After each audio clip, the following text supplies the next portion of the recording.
들으시고 신앙 고백하시겠습니다. 나는 전능하신 아버지 하나님 천지의 창조주를 믿습니다. 나는 그의 유일하신 아들 우리 주 예수 그리스도를 믿습니다. 그는 성령으로 잉태되어 동정녀 마리아에게서 나시고 본디오 빌라도에게 고난을 받아 십자가에 못 박혀 죽으시고 장사된 뒤 사흘 만에 죽은 자 가운데서 다시 살아나셨으며 하늘에 오르시어 전능하신 아버지 하나님 우편에 앉아 계시다가 거기로부터 살아있는 자와 죽은 자를 심판하러 오십니다. 나는 성령을 믿으며 거룩한 공교회와 성령의 교제와 죄를 용서하는 것과 몸의 부활과 영생을 믿습니다. 아멘. 찬송가 380장 찬양하겠습니다. 그리고 오늘 우리에게 주시는 하나님의 말씀은 출애굽기 4장 10절부터 17절 말씀입니다. 함께 봉독하겠습니다. 모세가 여호와께 이르되 오 주여 나는 본래 말을 잘하지 못하는 자니이다. 주께서 주의 종에게 명령하신 후에도 역시 그러하니 나는 입이 뻣뻣하고 혀가 둔한 자니이다. 여호와께서 그에게 이르시되 누가 사람의 입을 지었느냐 누가 말 못하는 자나 못 듣는 자나 눈 밝은 자나 맹인이 되게 하였느냐 나 여호와가 아니냐. 이제 가라 내가 내 입과 함께 있어서 할 말을 가르치리라. 모세가 이르되 오 주여 보낼 만한 자를 보내소서. 여호와께서 모세를 향하여 노아에 이르시되 내 사람 내 형 아론이 있지 않느냐. 그가 말 잘하는 것을 내가 아노라. 그가 너를 만나러 나오나니 그가 너를 볼 때에 그의 마음에 기쁨이 있을 것이라. 너는 그에게 말하고 그의 입에 할 말을 주라. 내가 내 입과 그의 입에 함께 있어서 너희들이 행할 일을 가르치리라. 그가 너를 대신하여 백성에게 말할 것이니 그는 내 입을 대신할 것이요 너는 그에게 하나님같이 되리라. 너는 이 지팡이를 손에 잡고 이것으로 이적을 행할지니라. 아멘. 이 새벽 교회 여러분들을 사랑하고 축복합니다. 매일 하나님께서 여러분들의 모든 인생을 책임져 주실 줄로 믿습니다. 하나님만 바라보십시오. 출애굽기의 주제가 뭡니까? 하나님께서 일하십니다. 오직 하나님만 바라보는 여러분들의 모든 인생이 되어지기를 주님 이름으로 축복합니다. 여러분, 사람에게는 누구나 열등감이 있습니다. 그런데 열등감의 가장 큰 문제는 자기가 자기를 미워한다는 사실에 있습니다. 타인을 사랑하기 전에 먼저 자신을 사랑해야 열등감을 이길 수 있습니다. 그런데 그게 잘 안 된다는 겁니다. 내가 싫어집니다. 내가 나를 싫어하는데 다른 사람이 나를 좋아할 리 만무합니다. 그래서 열등감은 다른 사람과의 관계를 참 힘들게 만듭니다. 열등감이 많은 사람은 어떤 이야기도 그냥 듣지 않습니다. 새겨 듣는다는 겁니다. 열등감이 심한 사람은 대인관계가 원만치 않습니다. 나보다 조금이라도 나은 사람이 있으면 배 아파하고 허물을 찾고 그리고 삐딱하게 생각하게 됩니다. 놀랍게도 열등감은 시기심과 곧바로 연결됩니다. 나보다 더 나은 조건을 가진 사람에게 열등감을 느낄 때 그 사람의 인격이나 그 사람이 누리는 대상에 대해서 시기하고 폄하하기가 십상이라는 겁니다. 오늘 우리는 열등감을 반드시 극복해야 하지만 행복할 수 있다는 겁니다. 본문 말씀을 통하여 열등감을 극복할 수 있는 신앙적인 비결을 다 찾으시길 바랍니다. 여러분, 모세가 열등감을 느꼈다면 이해가 됩니까? 모세는 외모가 아주 뛰어났고 어디 하나 나무랄 데 없는 사람입니다. 애굽의 궁중에서 그 당시 최고 수준의 교육을 받은 사람입니다. 그런 모세가 하나님의 부르심을 받았을 때 주저주저합니다. 열등감 때문입니다. 모세에게는 언어 장애 컴플렉스가 있었던 것입니다. 하나님께서 모세를 출애굽의 영도자로 쓰시기 위해 불러주셨으나 모세는 못하겠다고 발뺌을 합니다. 10절 보십시오. 모세가 여호와께 아뢰되 주여 나는 본래 말을 잘하지 못하는 자니이다. 주께서 주의 종에게 명령하신 후에도 역시 그러하니 나는 입이 뻣뻣하고 혀가 둔한 자니이다. 이게 무슨 말입니까? 모세가 열등감이 있다는 말이죠. 말을 잘 못한다는 것입니다. 입이 둔하고 혀가 무딘 사람이라는 것입니다. 조리 있게 말을 못할 뿐만 아니라 말을 더듬기까지 한다는 것입니다. 그래서 나 같은 사람이 이스라엘 백성들을 도무지 설득시킬 자신이 없다고 말을 하고 있는 것입니다. 모세는 대중 연설에 대한 공포증이 있었던 것 같습니다. 자신의 말주변에 대해서 뿌리 깊은 열등감을 가지고 있었던 것입니다. 이런 모세에 대해서 하나님께서 뭐라고 응답하십니까? 하나님은 모세가 언어 문제가 있다는 사실을 부인하지 않습니다. 다 아십니다. 모세가 완벽했기 때문에 부르신 것이 아니라는 겁니다. 입이 뻣뻣하고 혀가 둔하다는 사실을 다 아십니다. 우리에게 결점이 있고 열등감이 있는 것을 다 아시지만 하나님은 우리를 써주십니다. 이제 중요한 것은 우리의 신체에 결점이 있고 부족함이 있다 손치더라도 그 신체 기관을 지으신 이가 누구인가를 잘 알라고 우리에게 말씀하고 있다는 겁니다. 11절을 보십시오. 여호와께서 그에게 이르시되 누가 사람의 입을 지었느냐? 누가 말 못하는 자나 말 못 듣는 자나 눈 밝은 자나 맹인이 되게 하였느냐? 나 여호와 아니냐? 비록 모세가 말 주변이 부족하다고 할지라도 모세의 입을 지으신 분은 하나님이라는 것입니다. 말을 잘 하든 못하든 그 입을 지으신 분이 하나님이라는 것을 분명히 말합니다. 그러므로 말 잘하는 사람은 교만해서는 안 됩니다. 자기가 잘나서 말 잘하는 것이 아니기 때문이라는 것이죠. 말 못하는 사람 역시 열등감을 느끼거나 기죽을 필요가 없습니다. 말 못하는 우리 입의 주인도 하나님이기 때문입니다. 그렇습니다. 나의 실체적 조건은 내 마음대로 된 것이 아닙니다. 하나님이 지으신 피조물입니다. 그러므로 다른 사람과 비교할 필요가 없다는 겁니다. 우리의 말주변이 없는 입을 말 잘하는 입과 비교해서 열등감을 느끼는 것은 창조주 하나님의 위대한 작품에 대해서 실망하는 것과 같다는 겁니다. 우리는 어떤 형편에 있든지 하나님의 위대한 걸작품이라는 의식을 한시도 놓쳐서는 안 된다는 겁니다.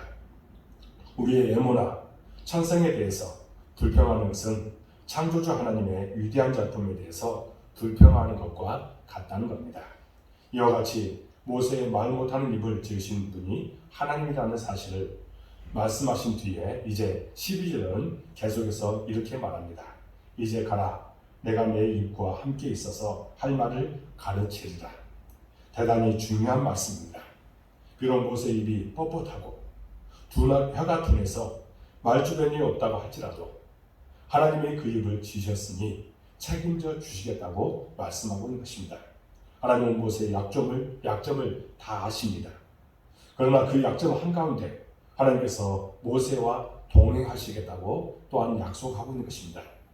모세가 말을 잘못해서 또 머뭇거릴 때마다 하나님께서 돕겠다고 말씀합니다. 모세가 할 말을 할 수 있도록 가르쳐 주시겠다고 말씀합니다. 얼마나 귀한 말씀입니까? 모세에게 하나님은 말 못한다고 두려워하지 말라고 하고 있습니다. 하나님께서 모세를 도우시겠다는 것입니다. 모세의 언변을 하나님께서 책임져 주시겠다고 분명히 약속합니다. 옳습니다. 우리에게 부족함이 많다고 할지라도 하나님이 도와주시면 놀라운 역사가 우리 가운데도 나타난다는 겁니다. 또한 우리에게 기적이 일어납니다. 그 부족함과 연약함을 통하여 놀라운 일을 일으켜 주시는 것입니다. 그러므로 우리는 오직 하나님만 바라보라는 겁니다. 그럼에도 불구하고 모세는 아직도 머뭇거리고 있습니다. 열등감의 쓴뿌리는 얼마나 뽑기가 어려운지를 모세를 통해서 우리가 잘 알 수가 있다는 겁니다. 13절을 보면 자기는 도저히 안 되겠다고 말합니다. 하나님께서 약점 많은 모세를 붙들고 쓰시겠다고 하는데 기어코 고집을 지금 부리고 있는 것입니다. 그리하여 이제 하나님께서 14절 전반부를 보면 이렇게 말합니다. 여호와께서 모세를 향하여 이르시되 하나님께서 지금 역정을 내신 것이죠. 모세가 숱한 변명을 늘어놓았지만 하나님 보시기에는 그 어떤 것도 쓸데없는 기우요 핑계에 불과했습니다. 이제 14절 이하를 보면 하나님께서는 말 못하는 모세의 대변인으로서 모세의 형인 아론을 붙여주시겠다고 말씀하고 있습니다. 여기서 우리는 하나님의 놀라운 사랑을 다시 한번 읽게 됩니다. 우리에게 약점이 있습니다. 그 약점 한가운데 하나님께서 도우시겠다고 약속합니다. 그러나 우리가 이것을 못 믿어 할 때에 한 단계 더 나아가 우리의 약점을 대신 커버할 사람을 붙여주신다는 겁니다. 하나님은 우리의 모든 허물과 결점을 아시고 여러 가지 신비한 방법으로 우리를 도와주십니다. 우리가 그 사실을 믿고 용납할 때 우리의 부족함이 놀라운 결과를 가져오게 될 것입니다. 그러므로 하나님께서 책임지심을 믿으시기 바랍니다. 또한 하나님께서 가르쳐 주십니다. 어떻게 말할지 다 가르쳐 주신다는 이 사실을 알고 하나님 앞에 날마다 기도하는 우리가 되는 줄로 믿습니다. 여러분, 지금은 돌아가고 안 계신 한식교회 이준표 목사님의 간증의 내용입니다. 이 목사님이 서울 반포 지역에 교회를 개척했을 때 초등학교밖에 안 나온 여자 한 분이 이제 교회에 출석하게 되었고, 이분에게 이제 교회의 구역장을 맡기게 되었답니다. 그런데 이분은요, 주변 교인들을 보니까 다 학력도 높고 자기보다 나은 것처럼 보였는데, 이분은 이제 학력이 아주 초등학교밖에 나오지 못한 그런 사람이었습니다. 이 집사님은 열등감이 생겼습니다. 그러나 하나님께서 약한 자를 들어서 강한 자를 부끄럽게 하신다는 말씀이 생각이 났습니다. 그래서 용기를 내어 구역장을 맡게 되었답니다. 열심히 기도하고 성경을 가르칠 때 대학 나온 구역 식구가 은혜를 받았습니다. 나중에는 전문대 강사가 구역 식구가 되었고 교수도 구역 식구가 되었습니다. 이준표 목사님이 그 구역에 방문해서 함께 예배를 드리는데 초등학교도 간신히 나온 이 여집사님이 대학 교수들을 거느리고 구역 예배를 잘 드리더란 겁니다. 이 목사님이 구역 예배가 다 끝나고 나서 이제 나올 때에 이 여집사님을 향해서 총장님하고 불렀답니다. 아니, 총장님이 어디 있습니까? 당신이 대학 교수들 거느리니까 총장이죠. 목사님, 제가 출세했습니다. 이렇게 이 여집사님이 이야기를 하더란 겁니다. 구역 식구인 대학 교수가 내년에도 이 구역장님 그대로 맡겨달라고 그렇게 신신당부를 했다는 겁니다. 이 여집사님은 믿음으로 열등의식을 다 극복하게 된 것입니다.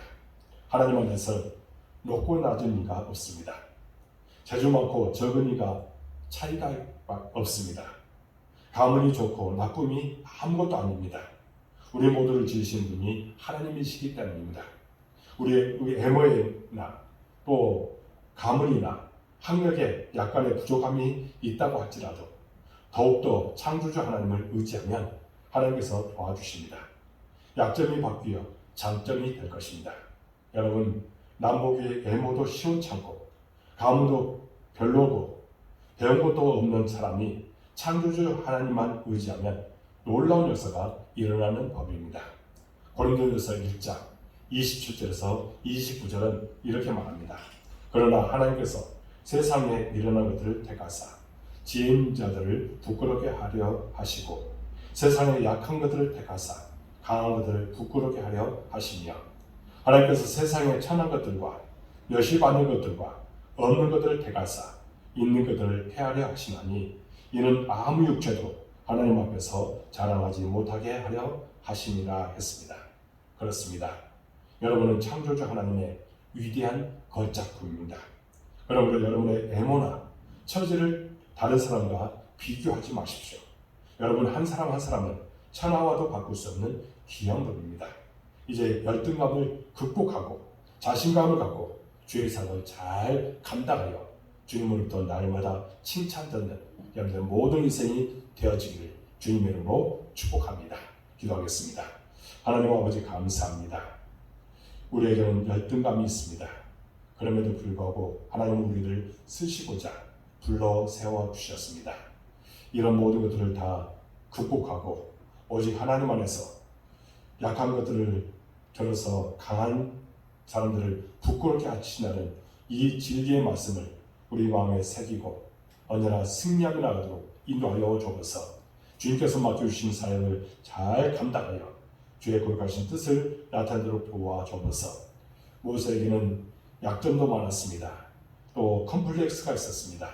그 컴플렉스를 하나님께서는 이제 다 아시고 또 사람을 붙여주시고 또 가르쳐주시고 또 은혜 가운데 가도 인도해 주셨습니다. 우리에게도 열등감이 있습니다. 또한 여러 가지 약점도 많습니다. 컴플렉스가 있습니다. 그럴 때마다 하나님께서 반드시 우리에게 책임지시고 인도해 주기로 믿습니다. 오늘도 승리하는 우리가 되도록 인도하여 주옵소서. 하나님 우리 복된교회 사랑해 주시고 이곳까지도 하시니 참으로 감사합니다. 하나님 모든 것을 하나님의 뜻 안에서 우리 교회가 아름답게 성장하게 해주시고 또 이제 계약했사오니 모든 것을 하나님께서 책임지시고 인도하여 주옵소서. 우리 교회가 이제 그곳에 들어가서 예배드리는 그때까지 하나님께서 모든 것을 이끌어 주시고 축복하여 주옵소서. 우리 성도들 어느 곳에든지 함께하여 주옵소서. 복에 복을 나여 주옵소서. 넘치는 복을 주시옵소서. 어떤 상황 속에서도 믿음으로 승리하는 삶을 살도록 인도하여 주옵소서. 하나님 여러 가지 어려움도 있습니다.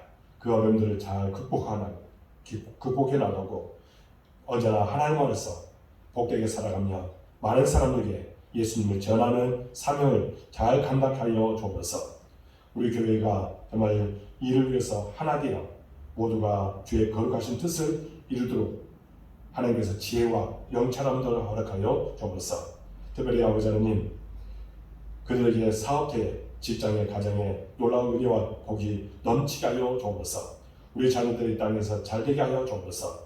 이 코로나 시대에 정말 한국교회와 이 나라가 하나님을 두려워하도록 도와주시고 하나님 앞에 올바르게 서도록 도와주옵소서. 온라인으로 이 세대를 깨운 우리 모든 성도들 기억하여 주시옵소서. 그들이 기도하는 것들 반드시 응답될 줄로 믿습니다. 소문과 빛의 가들을 잘 감당하여 주옵소서. 세상 사람과 더불어 살아가고 있습니다. 그곳에서 예수님을 잘 전하게 해주시고 하나님의 복음의 이꾼의 역할을 감당해 주시고 하나님께서 맡겨주신 일에 충성을 다하여 아름다운 열매 맺도록 도와주옵소서. 주의 종은 우리 모든 성도를 위해서 간절한 마음으로 기도하오니 들으시고 응답하여 주옵소서. 기적을 보여 주옵소서. 충만하게 채워 주옵소서. 하나님께서 복을 내려 주옵소서. 모든 것을 주님께 의탁하고 예수 그리스도의 이름으로 간절히 기도하옵나이다. 아멘. 하늘에 계신 우리 아버지 이름을 거룩하게 하시며 아버지 나라가 오게 하시며 아버지의 뜻이 하늘에서와 같이 땅에서도 이루어지게 하소서. 오늘 우리에게 일용할 양식을 주시고 우리가 우리에게 잘못한 사람을 용서해 준 것 같이 우리를 용서해 주시고 우리를 시험에 빠지지 않게 하시고 악에서 구하소서. 나라와 권능과 영광이 영원히 아버지의 것입니다. 아멘. 이 새벽 교회 여러분들 사랑하고 축복합니다. 교회를 위해서 계속해서 기도해 주시기 바랍니다. 한 10분 정도 간절하게 기도하고 마치시기 바랍니다. 여러분들의 모든 기도 응답될 줄로 믿습니다. 감사합니다.